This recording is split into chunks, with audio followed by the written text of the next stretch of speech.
Você que está em casa nos acompanhando, esse é o momento que a Igreja Batista Alameda estará celebrando a ceia do Senhor. Você em casa, se você não se preparou, há tempo ainda de você se preparar um pouco de suco de uva, um pedaço de pão, e assim você poderá, juntamente conosco, lembrar do sacrifício, da morte e da ressurreição e anunciar a volta do Senhor Jesus. Você pode dizer para quem está do seu lado assim, ó, Jesus morreu. Você pode dizer assim, mas Ele ressuscitou. E aí com um sorriso nos lábios você diz assim, mas Ele vai voltar. Ele vai voltar. Essa é a mensagem da ceia. A mensagem da ceia, os discípulos, Jesus se encontrou no cenáculo com os discípulos, e quando Ele reuniu esses discípulos, Ele lavou-lhe os pés, e depois Ele teve aquele momento de comunhão. A ceia deve nos levar a um relacionamento íntimo com Deus e uns com os outros. Às vezes, a gente vem assim para um culto como este, e a gente até pega o pão, é o corpo de Cristo, a gente pega o cálice, é o sangue de Cristo, mas a gente não mensura a abrangência desses elementos. O corpo foi pregado, partido, o corpo que é Deus. Deus se deu por você e por mim, naquela cruz. Ele tomou o seu lugar. O primeiro Adão falhou na missão, no propósito. O primeiro Adão vivia na presença, lá no Éden, jardim do Éden, presença de Deus. E por causa da desobediência, ele precisou ser tirado de lá. Foi expulso do jardim do Éden. O segundo Adão, Jesus, não mais presença, mas o Deus presente. Olha a diferença. Adão vivia na presença, mas agora Jesus é o Deus presente. E esse Deus em carne, 100% carne, 100% divino, Ele veio no seu lugar, no meu lugar, e Ele tomou aquela cruz que era minha, que era sua, e nela Ele pagou o preço do pecado. Então, quando Jesus instituiu este memorial, a ceia vem depois do batismo. Por quê? Porque antes de você participar da ceia, você precisa ser parte do corpo. E você é inserido no corpo através do sangue que foi derramado na cruz. Porque pelo sangue de Jesus, os seus pecados são perdoados. Aquele que confessa os seus pecados, né? O apóstolo João escreveu, se me confessardes, confessar os vossos pecados, Ele é fiel e justo para perdoar os pecados e vos purificar de toda a injustiça. Confessar a Jesus, confessar os pecados, reconhecer que precisa do perdão de Deus. Então você pode fazer uma análise agora. Eu aceitei Jesus, sim, então pense agora. Você confessou a Jesus como Senhor e Salvador da sua vida? Ele é o seu Senhor e o seu Salvador? Ele já perdoou os seus pecados? Quando não era pandemia, nós fazíamos troca dos cálices, no momento da troca do vinho, suco. E nessa troca de cálice, nós propunhamos assim, compartilhar a vida, orar uns com os outros e pelos outros. A gente não trocava o pão, por uma questão de higiene, mas o cálice a gente trocava, vida por vida. E nessa troca a gente orava um com o outro, um pelo outro. O sacrifício de Jesus eliminou todas as barreiras que o pecado, que Satanás construiu sobre nós. Então você deve se examinar. Você já aceitou Jesus, mas você está sem comunhão com Deus? Você está sem comunhão com alguém? Porque às vezes a gente está tão magoado, tão ressentido com alguém, que a gente não quer nem ouvir o nome. Isso é muito sério, porque a Bíblia diz que o sangue de Jesus nos perdoa de todo pecado. E qual o pecado que o sangue de Jesus não nos perdoa? O pecado que a gente não confessa. Então é preciso confessar o pecado. Então se você tem alguém que você magoou, por isso Paulo diz, examine-se pois o homem a si mesmo. Faça um exame. Lembrei daquela pessoa, pastor, eu tenho um ódio daquela pessoa. Então comece a dizer agora, Senhor, mas eu decido perdoar. E por amor a Ti, Senhor, eu decido amar. Amar não é sentimento, é uma decisão, é uma atitude. Amar é uma ação. Quando eu amo, eu faço coisas boas em relação àquela pessoa. Quando eu amo, eu ajo com bondade, com misericórdia, com compaixão. Eu amo. Muito bem, depois dessas explicações tão perfeitas que o seu pastor fez, deu para entender? Todos entenderam? Tão perfeitas, né? Você agora fala assim, eu estou prontinho para preparar, para participar da ceia.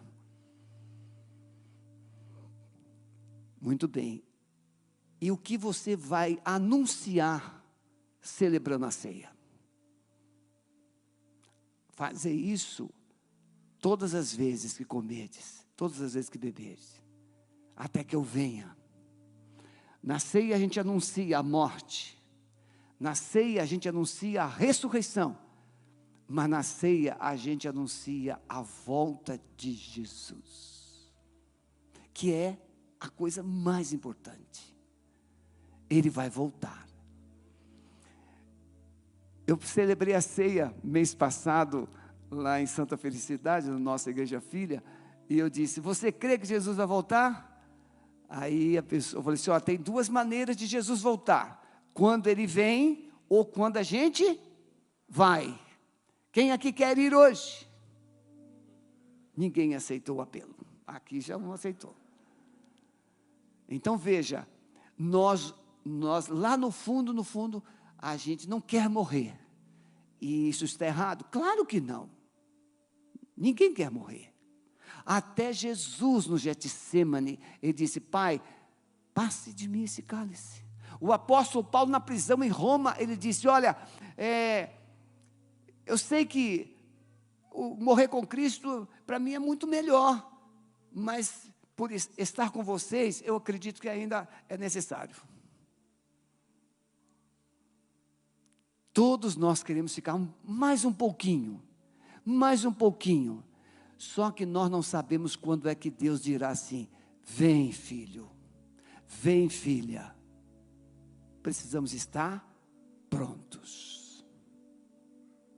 E a ceia é isso, a trombeta soará, e todos nós veremos um sinal no céu do Filho do Homem, todo olho verá, todo joelho se dobrará, e toda língua confessará, que Ele, Jesus, é o Senhor.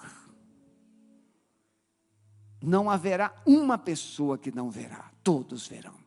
Assim como um raio atravessa os céus e todos percebem, por mais rápido que seja, veremos, a volta de Jesus será visível para todos. E os mortos, pastor, ressuscitarão primeiro. Os mortos também verão a volta de Jesus, porque eles serão ressuscitados primeiro, e nós os vivos seremos transformados, e juntos subiremos com Ele. Você entendeu? Então a ceia ela expressa toda essa verdade. É um memorial para aquele que é salvo, aquele que aceitou Jesus como seu Senhor e Salvador. Muito bem, pode ficar em pé, por favor. Você tem esses dois elementos. Você tem... É que o pão hoje é muito chique. Isso aqui é pão ázimo, sem fermento. A gente teve tempos que a gente partia pão francês mesmo, né? Pão de forma, né, Osmar? Pegava um pão de forma, tirava aquela casquinha de fora e cortava tudo em pedaços bem próximos um do outro, bem semelhantes. Mas hoje já vem um kitzinho, ó, dentro de uma caixinha vem essa bolachinha que a gente chama de pão. Isso aqui é pão, não é uma bolachinha, é pão. Diga, é pão. Que significa o corpo de Cristo. Então esse pão, Jesus disse, esse pão é o meu corpo. Esse pão não vai se tornar corpo. Ele simboliza o corpo.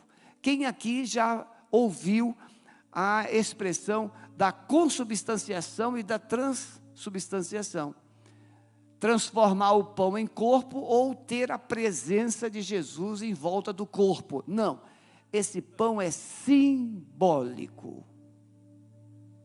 Ele simboliza, ele traz a memória, por isso memorial. Participar da ceia santifica. O que vocês acham? Ou a pessoa precisa se santificar para participar da ceia? Melhorou, não é? Melhorou. Então, eu preciso me santificar para eu tomar parte do corpo e do sangue do Senhor. Mas esse corpo, esse pão e esse cálice não me santifica. Ele não me confere graça. Alguém ficou sem receber os elementos? Levante a mão que o responsável vai levar até você. Se alguém ficou lá na galeria, vocês receberam? Não? Receberam? Tudo bem. Muito bem, então você tem os dois elementos. Jesus disse, este cálice é o meu sangue que é derramado por vós. Bebei de todos em lembrança e memória de mim. Então você tem o pão, você tem o cálice. Feche os seus olhos agora e olhe para a cruz. Lembra da morte. Agora olha para o túmulo vazio. Lembra da ressurreição. Mas agora começa a ouvir o som da trombeta. A trombeta soará. E Jesus voltará. Agradece a Deus agora, antes de tomar o pão e o cálice. Agradeça a Deus agora pelo sacrifício de Jesus para te salvar. Momento de gratidão, momento de celebração.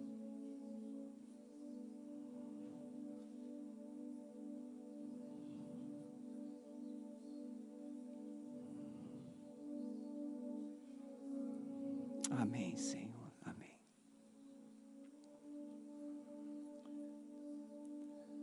Uma vez, olha para mim um minutinho, uma vez, uma irmã veio aqui nessa hora assim, trocar o cálice comigo.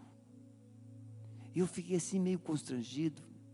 Aí eu falei assim, minha irmã, eu te ofendi em alguma coisa? Aí ela disse, não, o senhor simplesmente esqueceu de anunciar o dia da ceia. E eu fiquei 2 meses sem tomar ceia. Eu pedi perdão. E a gente passou a ter muito cuidado, agora anuncia no telão. Um detalhezinho. E uma pessoa fica triste com a gente. Agora eu pergunto, um defeito meu, um defeito seu, é menor do que esse sangue e esse corpo? É menor? Não. O amor de Jesus é maior que todos os nossos pecados. Tomai, comei o pão e bebei o cálice, todos, em lembrança de Jesus.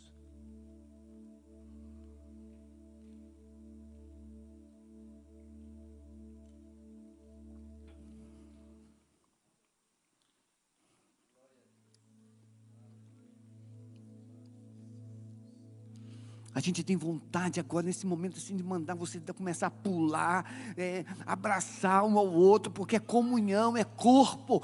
Mas você não pode ainda abraçar, mas você pode dar um alarido de vitória do Senhor. É isso, essa alegria do Senhor, porque fomos lavados, fomos perdoados pelo poder do sangue da cruz. Amém? Só isso, né? Podem sentar. Deus abençoe. Você que está em casa, espero que você tenha participado e com muita alegria no seu coração. Irmãos, a palavra de hoje, ela é resultado de um convite que eu recebi para falar a um grupo de empresários. E Deus me inspirou, eu falei assim, eu acho que é uma palavra boa para a igreja. Eu espero. Diga também, eu espero também. Espero que seja uma boa palavra para você, eu também espero. Ouvindo a voz de Deus acima dos ruídos. Você sabe que nós estamos vivendo um tempo de muitos ruídos, ruídos religiosos, ruídos políticos, ruídos econômicos, ruídos culturais, não é verdade? A gente ouve ruídos. O que é um ruído?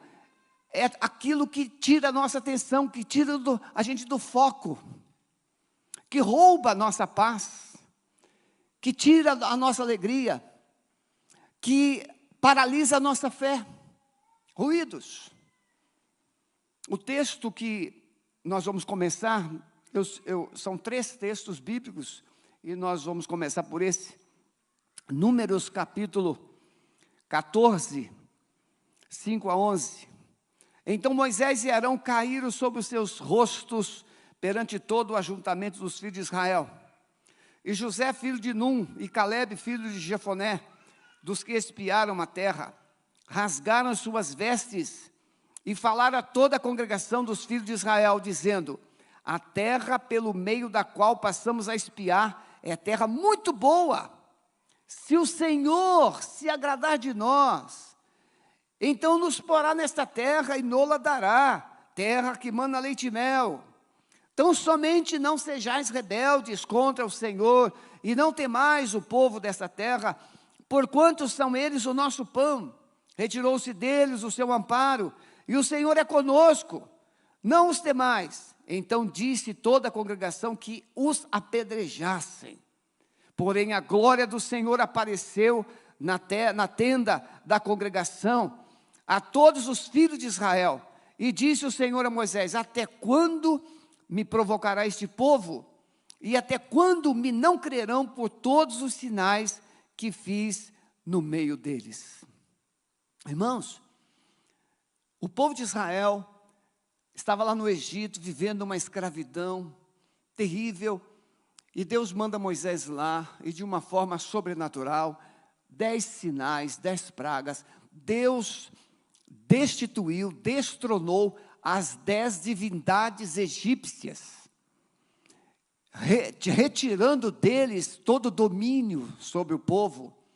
A última divindade foi Faraó, que era considerado também divino.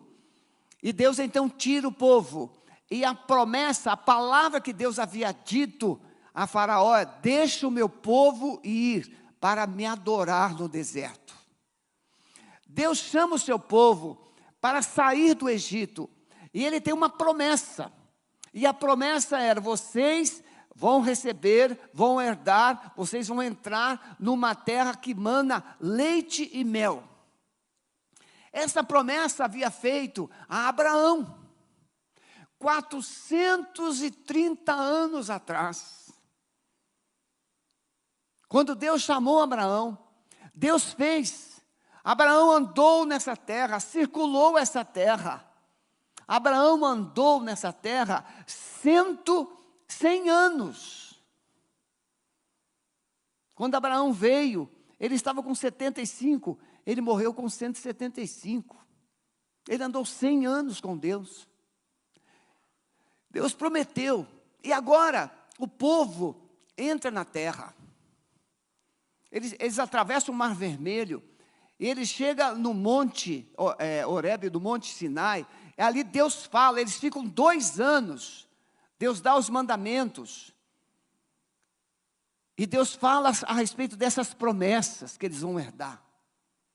E agora, quando eles chegam ali em Cádiz, eles estão de frente da promessa, que Deus havia dito, vocês vão entrar, vocês vão possuir a terra. Por isso que o livro de Josué são 3 verbos: entrar, conquistar e possuir a terra.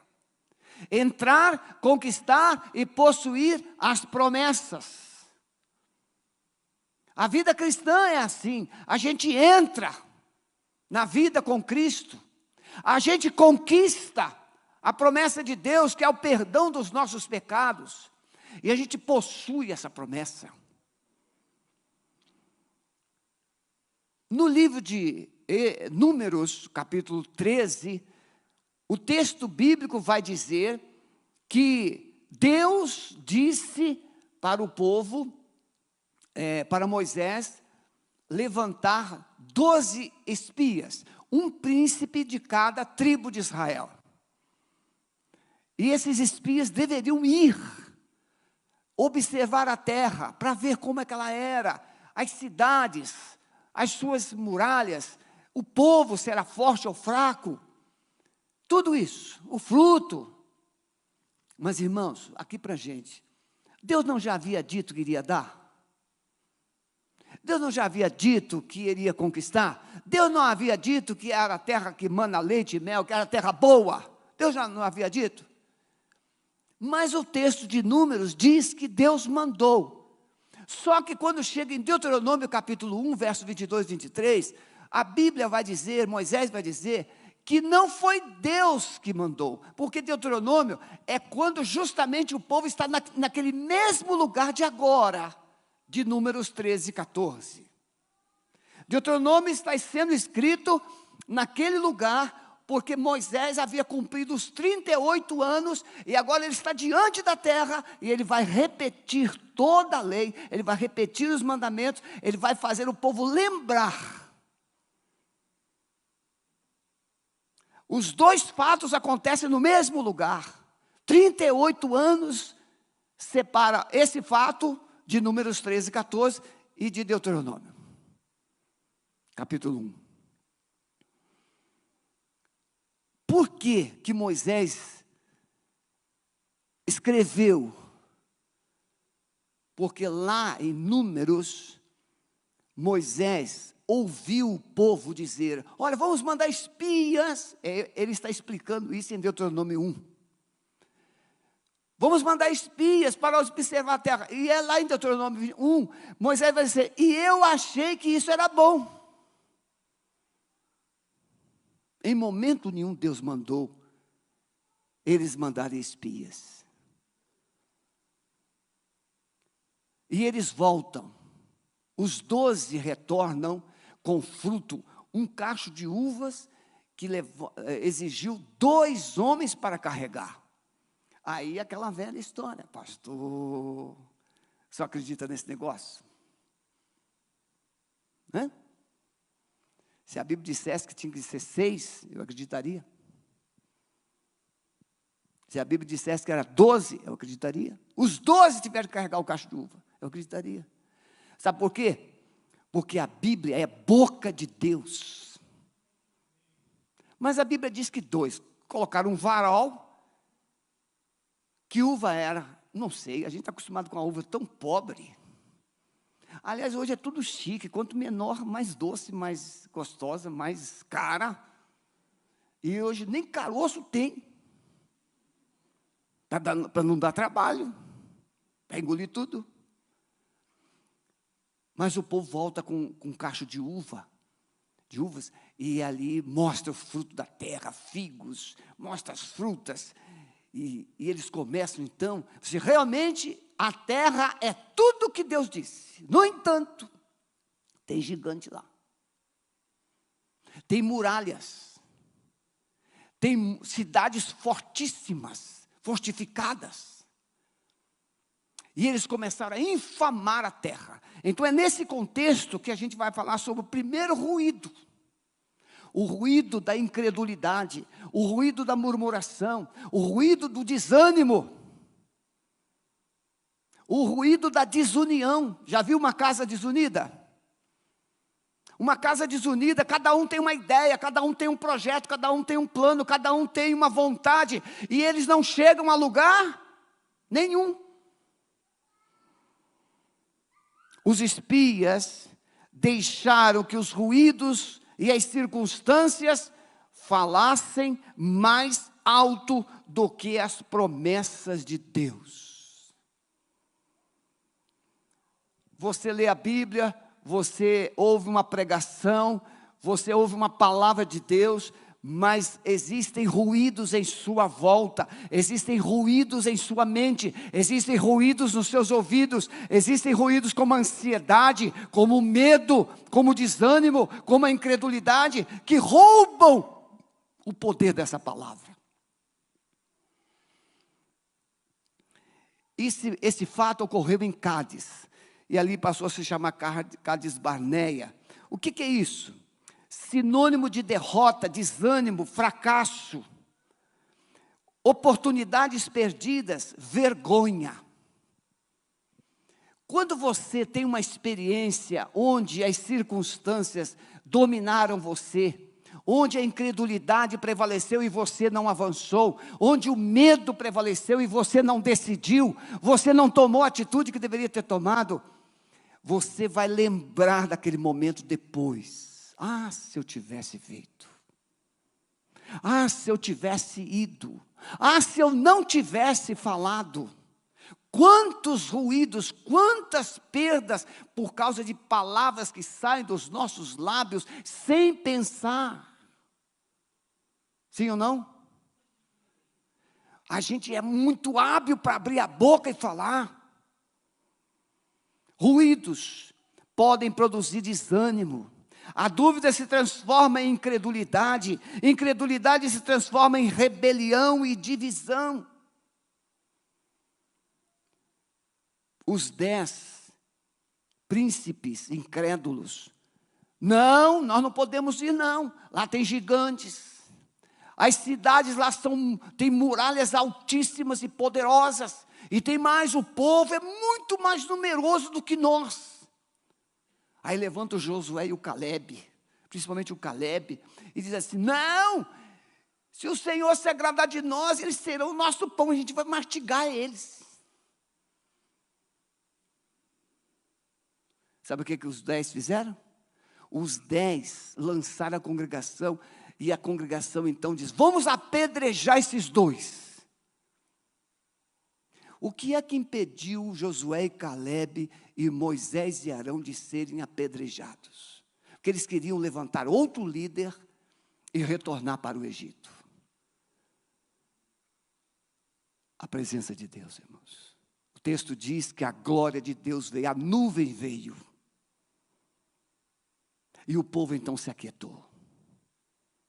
E Deus não ficou satisfeito. Deus queria destruir o povo. Disse para Moisés, vou destruir esse povo, vou fazer de você uma nação melhor. E Moisés orou, Deus perdoou. Mas aqueles 10 incrédulos, aqueles 10 que deixaram que os ruídos da incredulidade, do desânimo e da divisão, da confusão, da murmuração prevalecer, aqueles 10, a Bíblia diz que aqueles 10 morreram naquele mesmo dia. Tem ruído matando muita gente, não tem? Nessa pandemia, muitas pessoas morreram mais de ansiedade do que pelo vírus.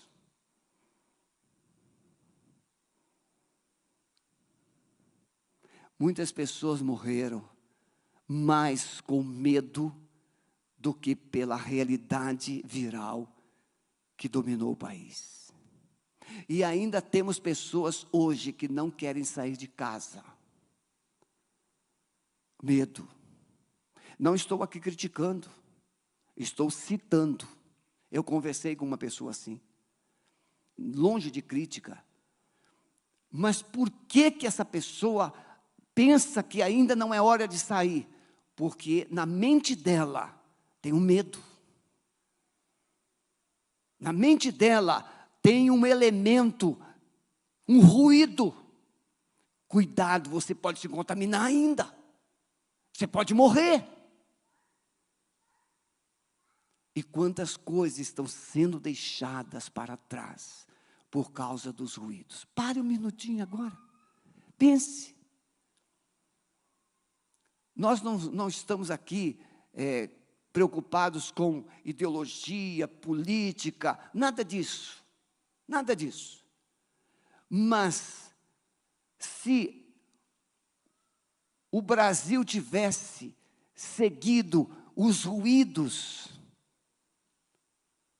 que estavam sendo levantados, hoje nós estaríamos sem comida. O Brasil levantou, só este ano, mais quase 3 milhões de novos empregos.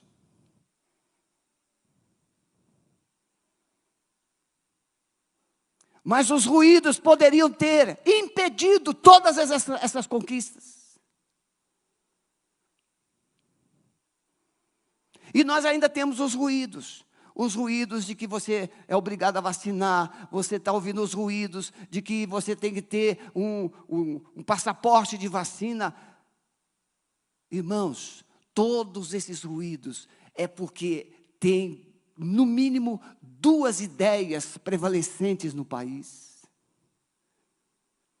Tem aqueles que querem controlar e tem aqueles que querem que você seja livre.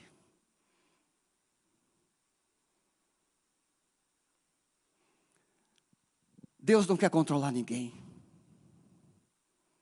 Ele disse: a terra é boa, a terra mana leite e mel. Você vai entrar lá e você vai conquistar, porque eu vou entrar com você. Nós não precisamos deixar que os ruídos controlem as nossas mentes e as nossas decisões. Os ruídos entraram nos lares, destruíram casamentos, destruíram relacionamentos de pais e filhos, de filhos e pais.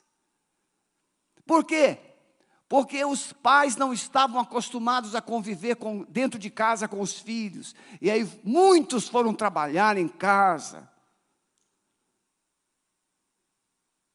E eles não estavam preparados para essa convivência contínua, longa, com os próprios membros da família.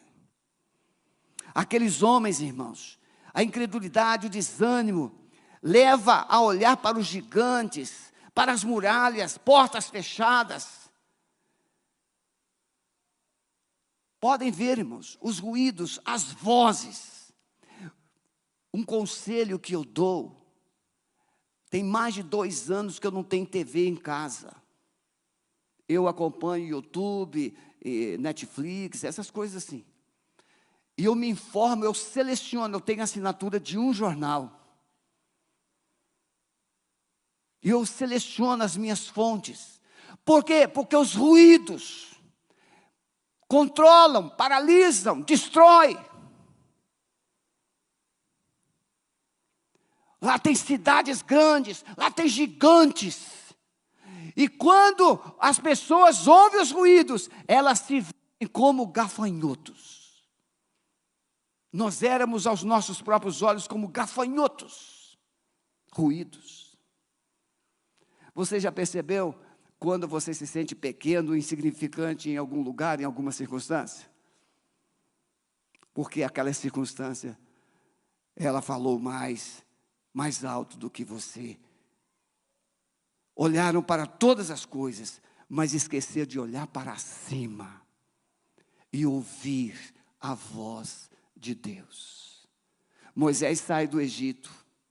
Quando chega diante do Mar Vermelho, o Mar Vermelho está ali, Faraó vem com seu exército, mas entre o povo de Israel e Faraó tinha Deus. E o Moisés começou a orar, começou a clamar, Senhor, tem misericórdia, Senhor. E Deus falou assim: Moisés, o que você está fazendo? Agora não é hora de orar, agora não é hora de clamar, agora é hora de marchar, Moisés. Toque na água e o mar vai se abrir. E o mar se abriu, o povo passou em seco. Os ruídos de Faraó foram vencidos pela voz de Deus, que disse: avancem, marchem. Meu amado, minha amada, Deus quer que você pare de ouvir essas vozes melancólicas, malignas que estão em sua volta, e você olhe para as promessas de Deus e comece a marchar, a conquistar, em nome de Jesus. Numa sexta-feira aqui, agora dificilmente eu tenho deixado eles participar mais, porque eu gosto de ficar agora, eu estou naquela fase assim, estou espiando a tropa.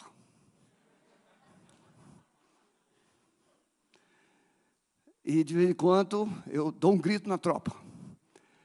E aí naquele culto, né? Eu falei assim: olha, você que está em casa, está acontecendo isso, está acontecendo aquilo, comece a marchar e comece a dar voz de comando para essas circunstâncias que estão aí dominando a sua casa. Comece a marchar, comece a declarar. Irmãos, recebi na mesma semana, não posso dizer o dia, mas recebi na mesma semana: pastor, funcionou. Falei: o que funcionou, minha irmã? Funcionou, pastor. Eu marchei dentro da minha casa, pastor, e tudo se aquietou.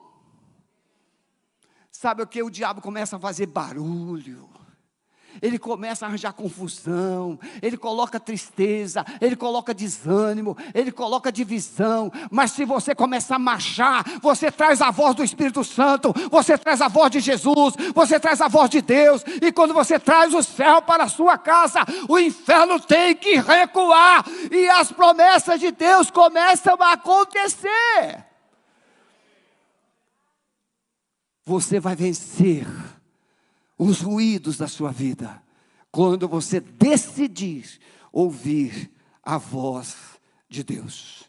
Tudo isso, irmãos, durou 38 anos. Quem aqui já ouviu alguém dizer assim: olha, eu estou nessa luta há X anos? Já ouviu isso? Eu carrego esse problema há X anos. Pois é, eles fizeram isso 38 anos, andando em círculos. Tem gente andando em círculo porque os ruídos prevalecem. Tem gente andando em círculo porque a rebeldia prevalece. Tem gente andando em círculo porque a murmuração controla suas mentes e lábios. Mas se você decidir ouvir a voz de Deus e parar de murmurar, eu nunca vi um murmurador feliz ou vitorioso. Nunca. Aliás, eu não tenho nem interesse em ficar perto de gente que murmura. Que coisa terrível. E aí, como é que são as coisas? Ah, não sei não, olha, as coisas estão difíceis. Você chega perto da pessoa assim: você viu? O Flamengo ganhou, mas também o juiz roubou. Nunca tem uma palavra boa. É para você dizer assim: é claro que o Flamengo é outro patamar. Não. É só para descontrair um pouquinho, né, irmão? Só para descontrair. 38 anos. Por quê? Irmãos, só para tirar essa onda, ninguém vai ser campeão todo ano. Ninguém sorri os 365 dias do ano. Mas também não precisa chorar os 365 dias do ano. Chora 1, 2, 3 dias, escolhe 362 para sorrir. Porque nem Jesus ficou os 365 dias feliz. Chorai com os que choram, alegrai-vos com os que se alegram. Está alguém chorando? Chora um pouquinho junto. Aliás, chorar é melhor do que falar bobagem. Então, uma pessoa está chorando por um problema, uma situação grave, e aí você quer ajudar falando uma coisa, fala bobagem, e a pessoa chora mais. Pare. Em segundo lugar, meus irmãos, quando os ruídos das perdas atacam, então esse ruído das circunstâncias, das adversidades, da confusão, da incredulidade, da divisão, é o caso de Moisés e Arão com Caleb e Josué. e aquela gente toda lá. Né? Aí o Davi vai nos dar um exemplo. Primeiro livro de Samuel, capítulo, eu falei primeiro livro de Samuel. Ele sabe por que eu estou falando isso. Capítulo 30, Davi está lá com os filisteus. E os filisteus decidem que Davi não vai mais andar com eles. E Davi retorna para a sua cidade. Essa cidade que Davi tinha recebido de presente para viver, cidade de Ziclague. E aí Davi, quando chega na sua cidade, a cidade tinha sido queimada, as suas famílias levadas e todos os seus bens roubados. O texto vai dizer que Davi e seus homens, 600 valentes de Davi, sentaram-se sobre aquelas cinzas e choraram até não terem mais forças para chorar.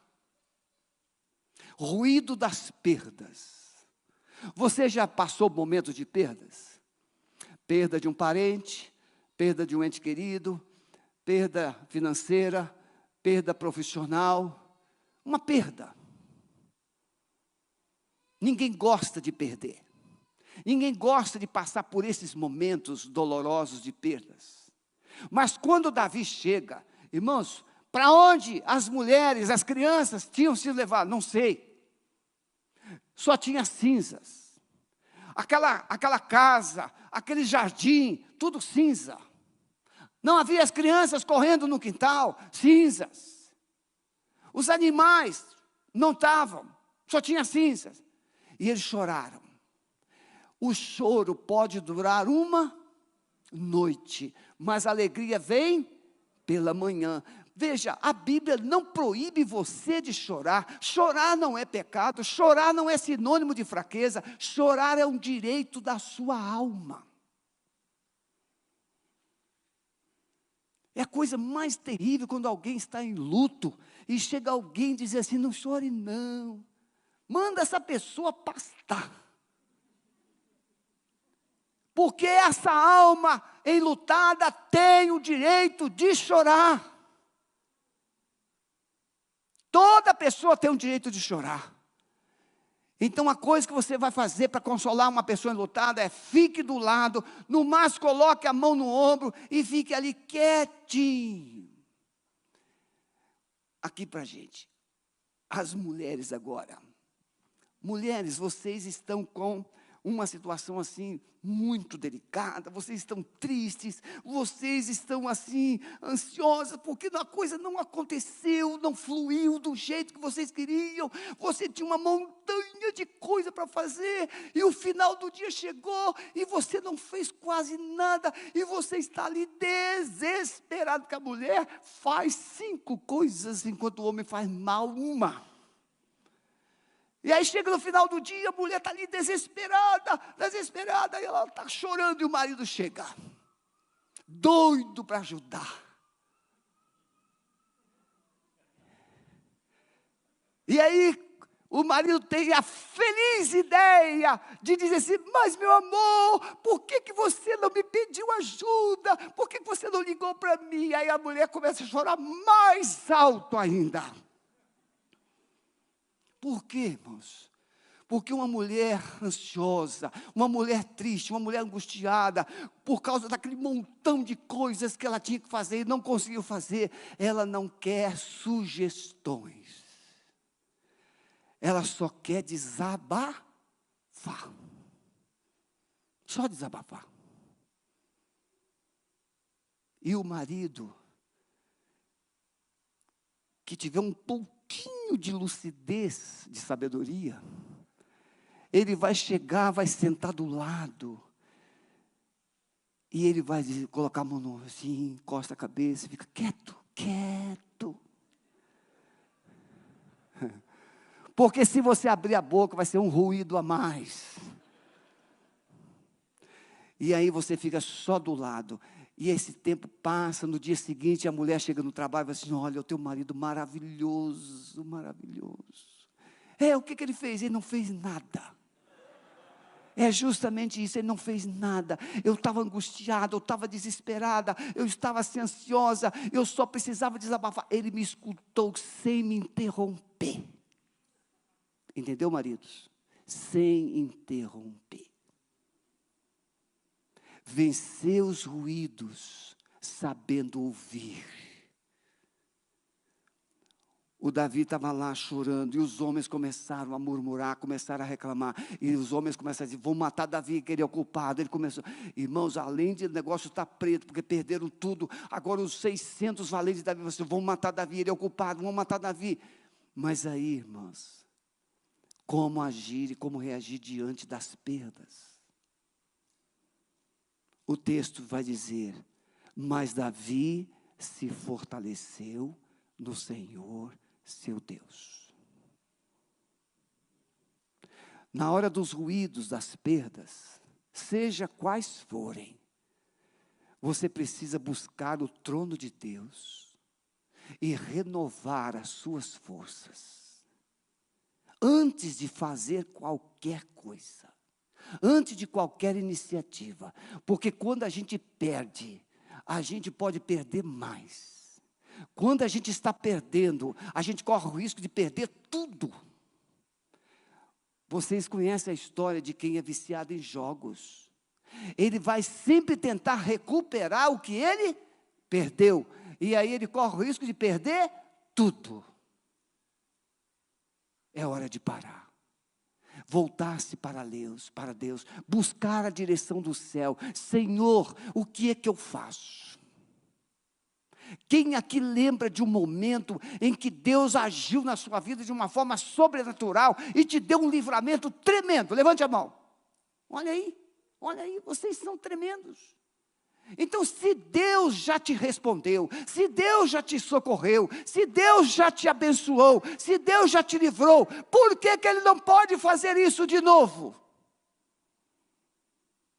Então, se você está passando por perdas, seja qual for, se você está ouvindo esses ruídos de perdas, quem investe na bolsa,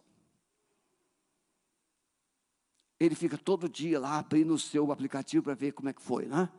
Irmãos, um conselho, eu não tenho dinheiro para ficar aplicando, mas um conselho que uma pessoa disse assim, esquece, porque se perder, perdeu.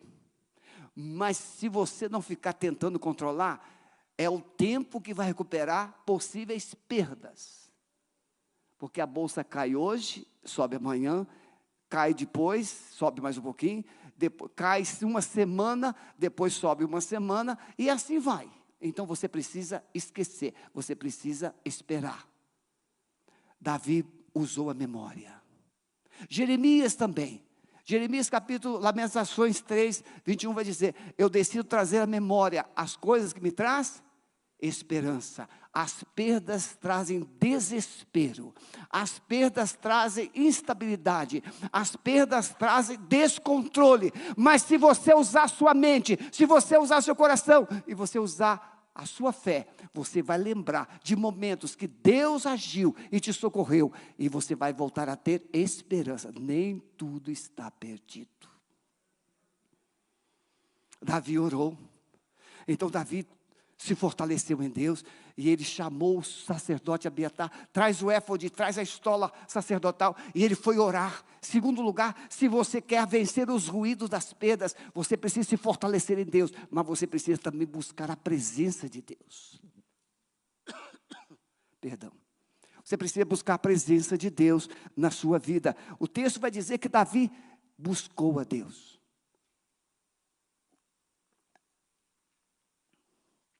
Quem tinha atacado a cidade de Davi? Davi não sabia. Não ficou ninguém. Ele não sabia quem havia atacado, para onde havia ido, não sabia nada. Ele se fortalece em Deus e ele vai orar.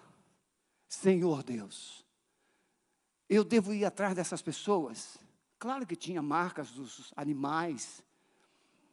E Deus falou assim, vai, o Senhor vai me dar vitória? Vou. E Davi então foi. 3 dias depois, Davi encontra um egípcio que havia sido deixado para trás, e esse egípcio havia falou onde estavam os amalequitas, e Davi foi lá e conquistou tudo de volta. Então vamos lá. Davi se fortaleceu em Deus, Davi buscou a Deus em oração, ouviu a voz de Deus, e Davi obedeceu, agiu, guerreou. Muitas vezes nós ouvimos mais os ruídos e perdemos, porque nós ouvimos a voz de Deus e nós não fazemos nada com ela. O escritor bíblico diz assim: se hoje ouvirdes a minha voz, não endureçais os vossos corações. E sabe para onde ele aponta? Ele aponta para esses momentos dos israelitas no deserto, como no dia da tentação no deserto. Rebeldia, incredulidade, murmuração. Muito bem, estamos diante desses dois ruídos.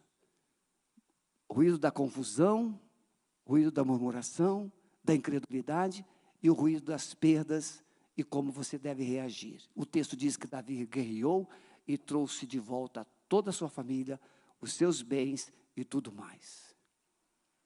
Baixe a sua cabeça e comece a pensar comigo. Quais ruídos você tem ouvido? Quais vozes?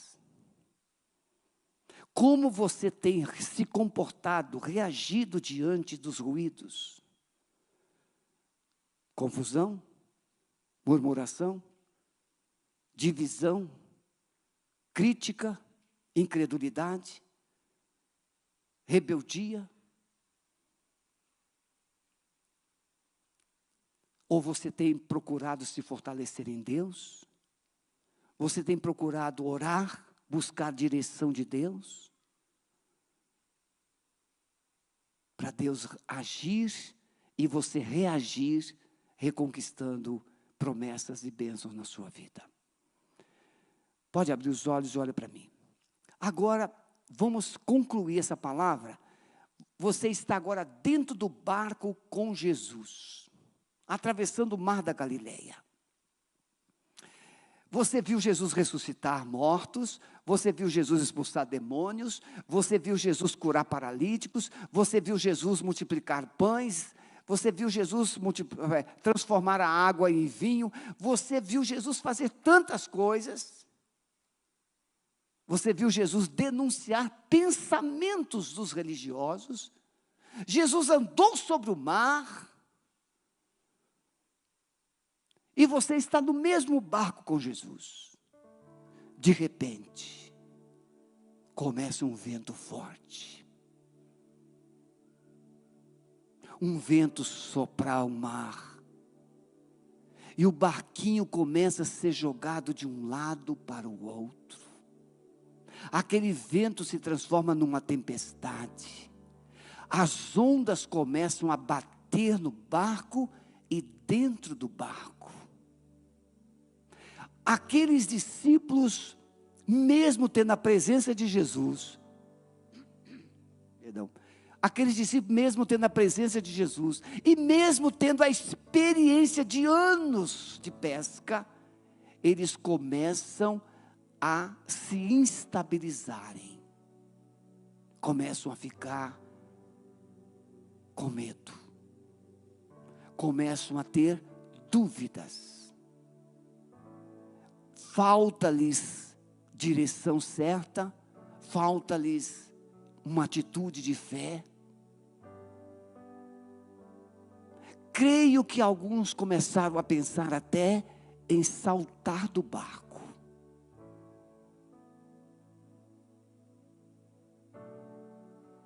E Jesus dormia tranquilamente.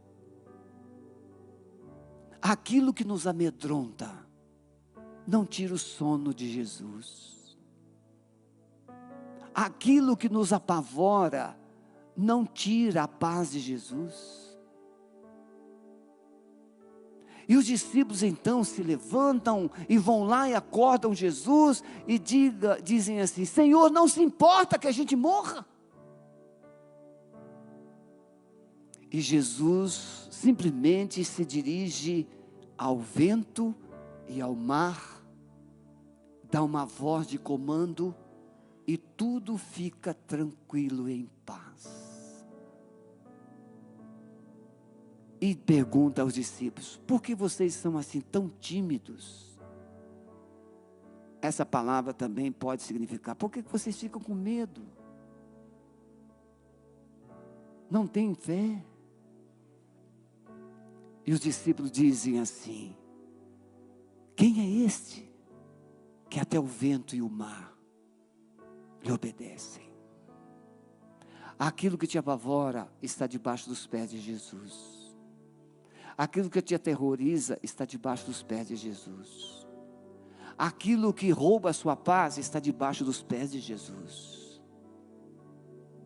Mas existe uma coisa que você não pode esquecer: se Jesus está presente na sua vida, você precisa ouvir a voz de Jesus, e não das circunstâncias, não dos ruídos.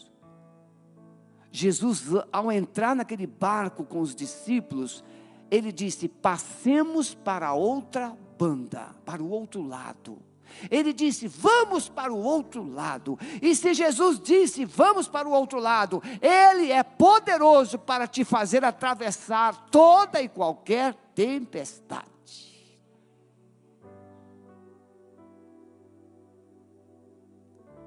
Você pode estar vivendo essa transição entre promessa e circunstâncias ameaçadoras, instabilizadoras. Mas nesta noite Deus te trouxe aqui, e você que está em casa, Deus está falando para você: está na hora de você se aquietar e saber que eu sou Deus, e eu serei exaltado em toda a terra, eu serei exaltado em todas as nações. Aquietai-vos e sabei que eu sou Deus, eu sou o Senhor.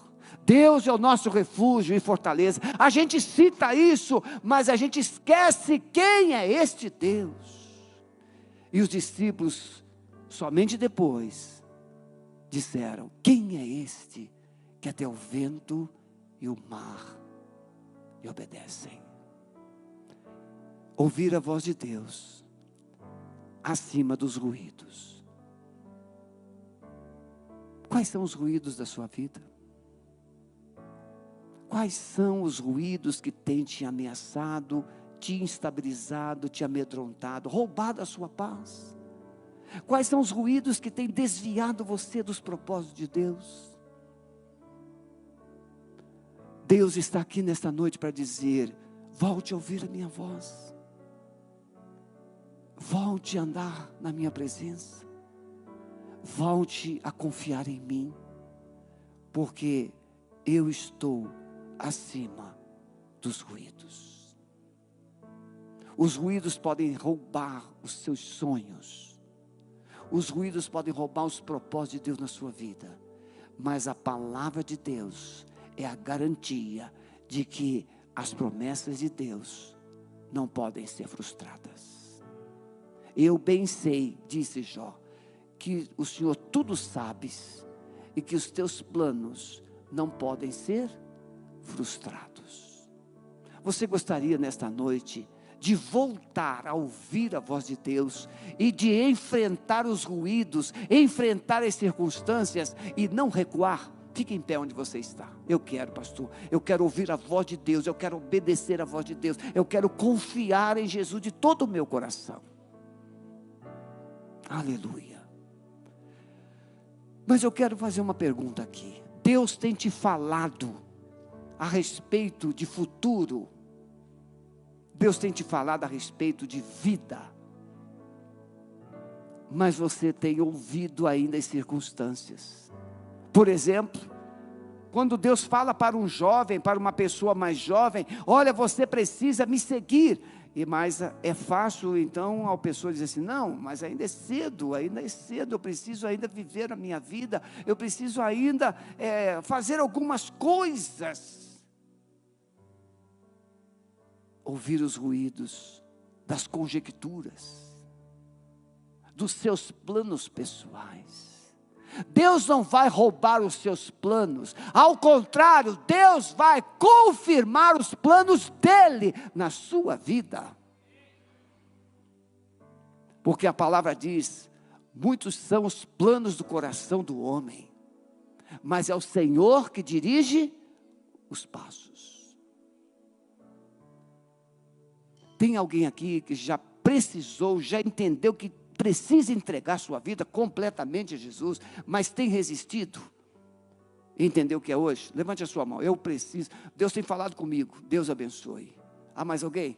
Eu preciso entregar minha vida a Jesus. Deus tem falado comigo, mas eu tenho resistido, eu tenho deixado para depois. Há mais alguém? Eu preciso entregar minha vida a Jesus. Minha querida, depois você fala lá com o pastor Maurício, viu? Ele vai te dar um presente, anotar o seu número para falar com você posteriormente, ok? Pastor Maurício é meu filhão, que está lá atrás. Vamos ficar em pé. A minha oração é que você... Então vamos lá. Davi se fortaleceu no Senhor, Davi orou, buscou a direção de Deus, e Davi guerreou, e conquistou, reconquistou todas as promessas. Diga comigo: eu vou trazer à memória aquilo que me traz esperança. Eu vou buscar a presença do Senhor em oração e pedir a direção para a minha vida.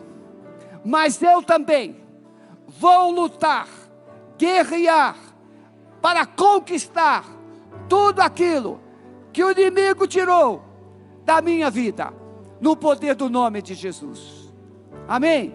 Então, se você crê nisso, dê uma salva de palmas poderosa para Jesus, porque Ele está aqui nesta noite para abençoar a sua vida.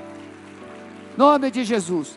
Pai, nós abençoamos esses corações e declaramos, Pai, que os ruídos serão silenciados, que as murmurações cederão, que a incredulidade será vencida, e que a partir desta noite uma voz do céu será ouvida, como os anjos disseram: eis que vos trago novas de grande alegria, que vos nasceu hoje na cidade de Davi o Cristo, Senhor. Não temais, Senhor, que os medos sejam vencidos, que as incertezas sejam vencidas, que as falácias sejam vencidas, mas que a fé prevaleça, e a esperança, Senhor, cresça nesses corações. Nós abençoamos e cobrimos cada um deles, no poder do nome de Jesus. Amém? Vamos adorar o Senhor, e depois deste cântico, você estará despedido com a graça de Deus. Encerramos aqui a nossa transmissão. Que Deus te abençoe. Muito obrigado, em nome de Jesus. Adoremos ao Senhor.